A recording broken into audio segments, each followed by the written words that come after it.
Alrighty, so in this video I wanted to explore the topic of awakening and explore it from a practical sense of what to do if that calls to you, right? So how to know if it calls to you. Are you currently sick of resistance to life? Are you sick of suffering?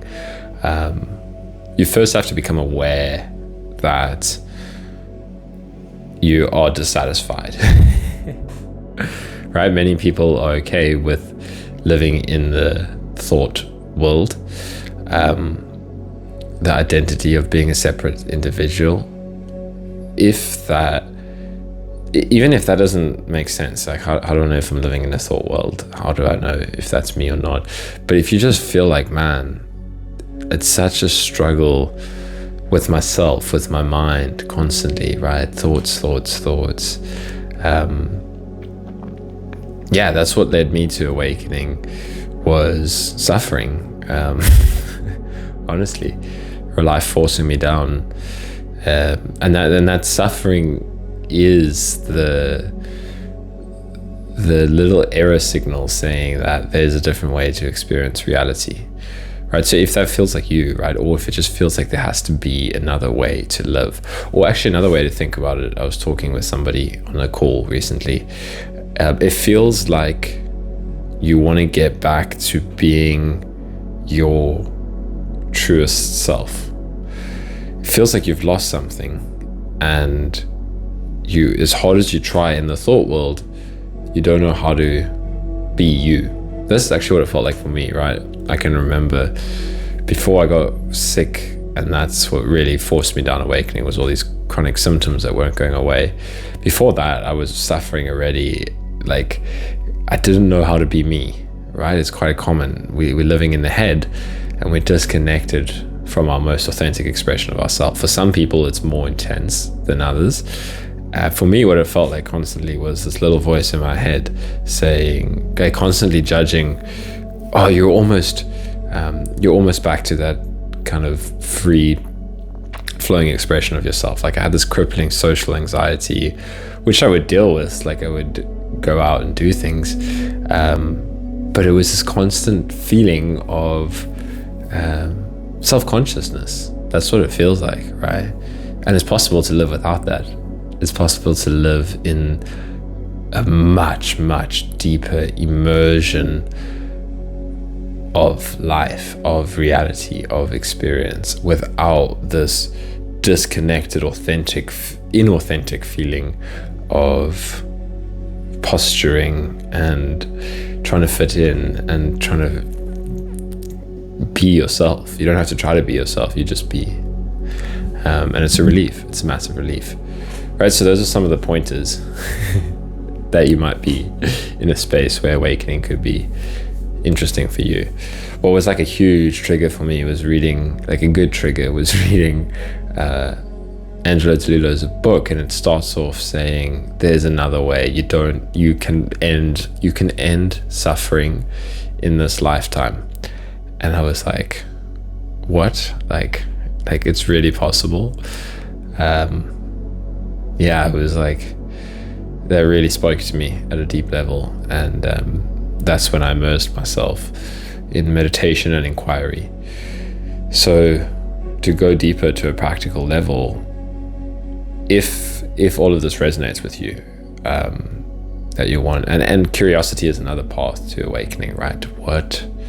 This was my other entry point. What the fuck is this experience of being me? Like, how did life emerge from nothing? Right? I was absolutely fascinated by the idea. So that's another part. It doesn't just have to be suffering. It can be truth, wanting to know truth and realizing that theories and whatnot can only get you so far, right? Science, and it's beautiful. I love science, but it can only get you so far. It's not gonna. You'll hit the hard problem of consciousness in philosophy.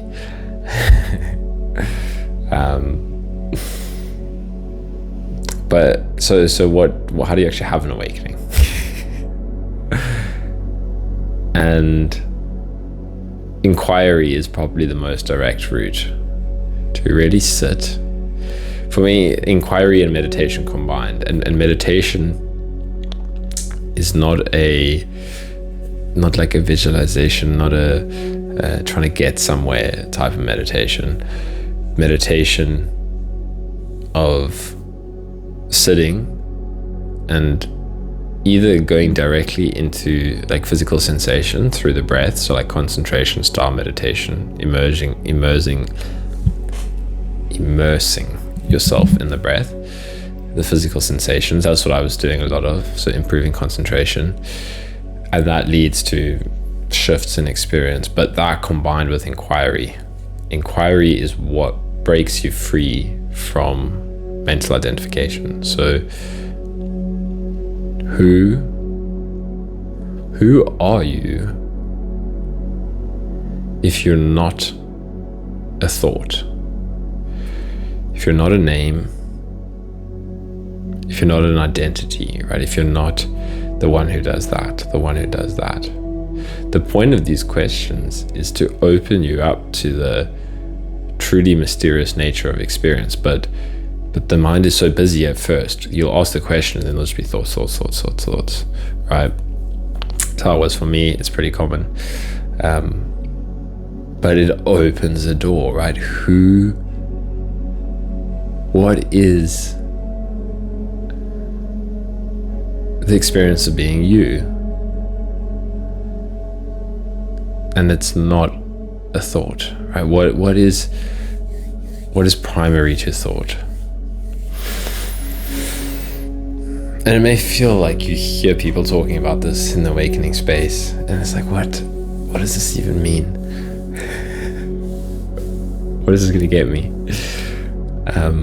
But it opens something up. What it does is it opens you up to an experience of pure being, of experience of pure awareness, that then becomes the practice later on, is to go deeper and deeper into that, and that dissolves and opens up shadow work, resistances. It both reveals it and it releases it to go deeper into the experience of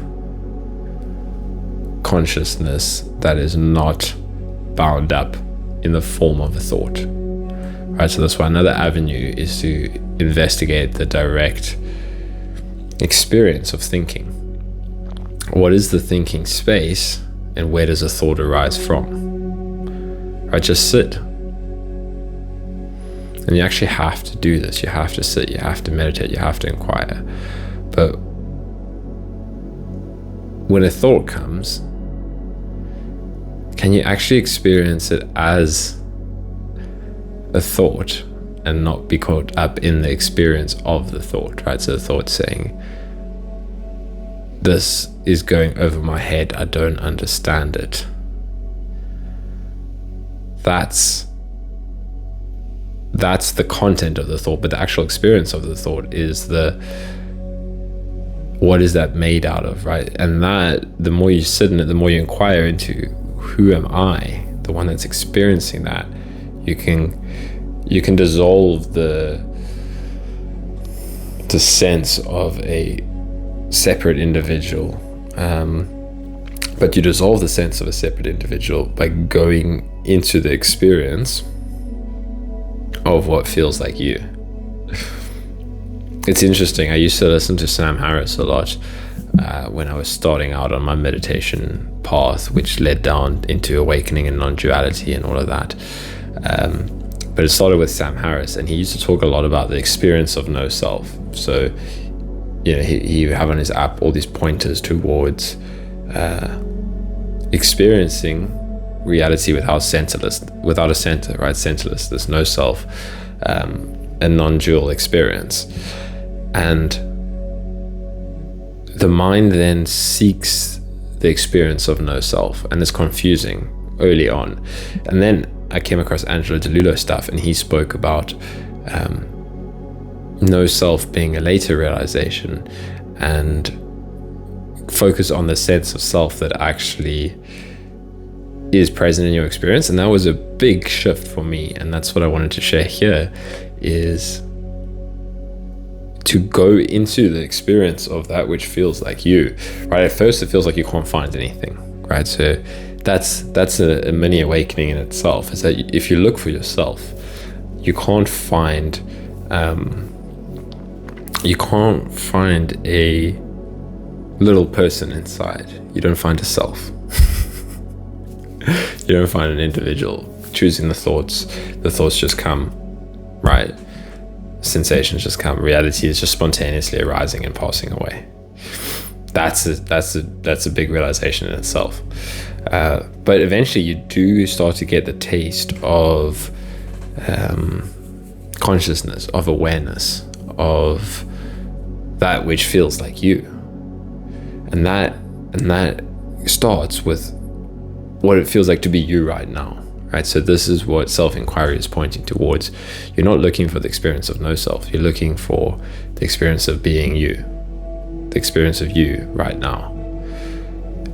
The experience of like 1 minute ago, your experience was, there were certain words in your experience, there was certain things happening in the visual field, there were certain sounds in your experience. But what is the thing that links your experience 1 minute ago to your experience now? What's unchanging in your experience? It's the experience of being you, right? It's the experience of when you were 1 year old, and then you were 5 years old, and then you were 10 years old, and then you were 15 years old, and then you were 20 years old. And all along this, we create a conceptual self out of all of your separate experiences. But what never changed, right? What's the thing that you can think back to your earliest memory? This is an exercise you could do, which I've always loved, is go back to the earliest memory you can have. Okay? So just think back when you were young. And then think back to an experience like 1 minute ago. And what is the same in both of those experiences? What is the same? It's to feel into that. What can you relate from that experience to this experience? What was the experience of me there, and what is the experience of me now? And you can get this taste of beingness, of awareness. If your mind's very busy, it helps to meditate and kind of release, become aware of thoughts and disidentify from thoughts. That's a thought. Release, come back to breathing, or go deeper into the thought, right? But disidentify from thoughts if the mind is very busy. But eventually it slows down, and this opens up this experience of being you, of awareness, and then you can rest more and more in that. And any inquiry question that interests you is going to be powerful. So who am I? What am I? What is this? What is this experience right now without a word to describe it? These are ways to open yourself up to the experience of pure being. And then once you have a taste of it, you just sit in it.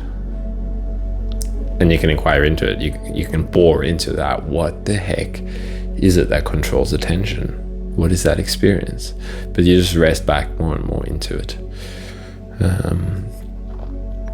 Yeah. So good luck, and all the best.